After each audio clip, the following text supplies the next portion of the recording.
भारत की आजादी केवल तारीखों और समझौतों की कहानी नहीं है। यह उन नौजवान दिलों की धड़कन है जिन्होंने हंसते-हंसते फांसी के फंदों को चूम लिया।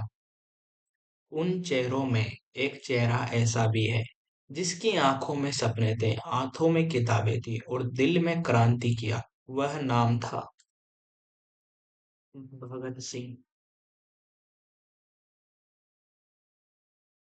आज की यह डॉक्यूमेंट्री हमें एक ऐसे क्रांतिकारी के जीवन की यात्रा पर ले जाएगी जिसने बहुत कम उम्र में अपने विचारों और साम्राज्यवाद की नींव हिला दी। यह केवल एक व्यक्ति की कहानी नहीं है बल्कि एक विचार की अमरता की कहानी है। भगत सिंह का जन्म 28 सितंबर 1907 को पंजाब के लायलपुर जिले के बगा गांव में हुआ। उनका परिवार देशभक्ति और बलिदान की परंपरा से जुड़ा हुआ था। उनके पिता किशन सिंह और चाचा अजीत सिंह स्वयं स्वतंत्रता आंदोलन से जुड़े हुए थे।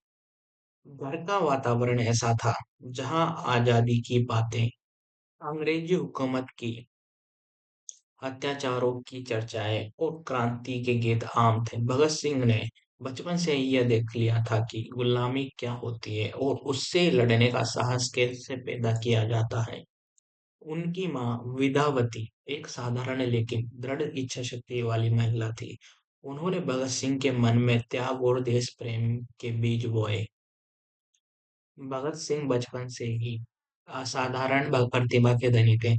पढ़ाई में तेज, प्रश्न पूछने वाले और हर बात को तर्क की कसौटी पर कसने वाले। उन्होंने लाहौर के नेशनल कॉलेज में शिक्षा प्राप्त की, जहां उनका संपर्क लाला लाजपत राय और भगवती चरण वोहरा जैसे क्रांतिकारियों से हुआ। विद्यालय में वे केवल किताबों तक सीमित नहीं थे, वे इतिहास, दर्शन, राजनीति और समाजशास्त्र को गहराई से पढ़ते थे। कार्ल मार्क्स, लेकिन बुकूनिन जैसे विचारकों के लेखन ने उनकी चिंतन को दिशा दी। यह यहीं से भगत सिंह के भीतर यह स्पष्ट होने लगा कि आजादी केवल सत्ता परिवर्तन नहीं, बल्कि सामाजिक और आर्थिक न्याय का प्रश्न भी है। भगत सिंह के जीवन पर जलियांवाला बाग का प्रभाव। 13 अप्रैल 1919 जलियांवाला बाग का नरसंहार। यह घटना भगत सिंह के जीवन में निर्णायक मोड़ साबित हुई। मात्र 12 वर्ष की आयु में वे अमृतसर पहुंचे और उस मिट्टी को देखा जो निर्दोष लोगों के खून से लाल थी। उन्होंने उस जगह से मिट्टी उठाकर प्रण लिया कि वे इस अन्याय का बदला लेंगे। यह बदला किसी व्यक्तिगत भावना से नहीं, बल्कि व्यवस्था परिवर्तन की आकांक्षा से जुड़ा था।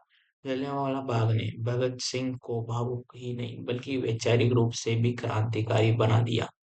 भगत सिंह जी का क्रांतिकारी संगठन और विचारधारा से संयोग। Bhagat Singh Hindustan socialist republican association HSRA से जुड़े। यह संगठन सशस्त्र क्रांति के माध्यम से अंग्रेजी शासन को उखाड़ फेंकना चाहता था, लेकिन भगत सिंह की क्रांति केवल बम और पिस्तौल तक सीमित नहीं थी। वे कहते थे, क्रांति का अर्थ खून खराबा नहीं, बल्कि अन्यायीपूर्ण व्यवस्था का अंत है। उन्होंने नौजवान भारत सभा की स्थापना में महत्वपूर्ण भूमिका निभाई, जिसका मुख्य उद्देश्य था कि युवाओं को राजनीतिक रूप से जागरूक करना था।